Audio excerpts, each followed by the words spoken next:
Hello guys, so after we learned how to import the dataset and extract the independent and the dependent variable, and we created the model and we read the data, let's now see how to predict the data. So let's move the console up here and let's see what's next. Scroll down and see. Here we need to create an array for the data that we need to predict.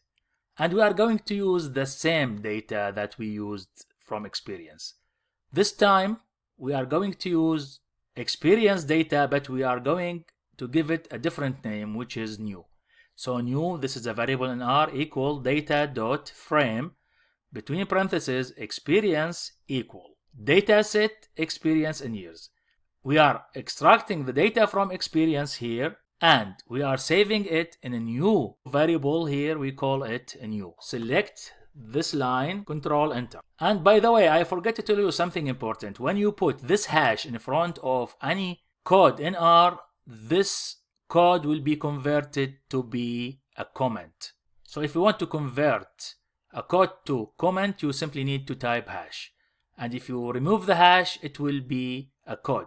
So this is really important to understand. I put a comment above each of these lines to understand what is the meaning of each line. So now we already created new variable here. We call it new. And now we are going to use this data here to predict the salary based on this data. We need to see what is the prediction power of our regression model. To do that, we are creating a new variable here. We are calling it pred_salary, and we are using predict function here in R. Then we are using between parentheses reg, which is the regression model that we created, comma, a new data equal a new.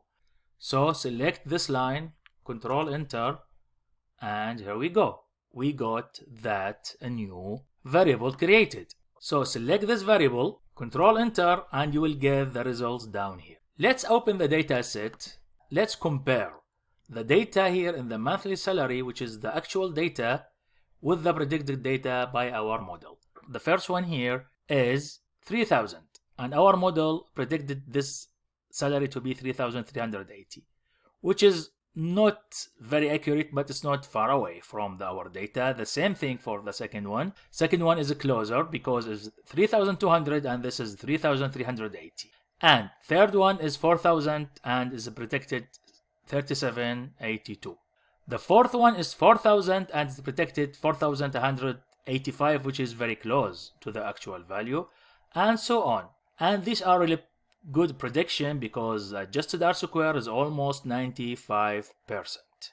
In the next tutorial, we are going to see how to create a graph to show our fitting line for this model.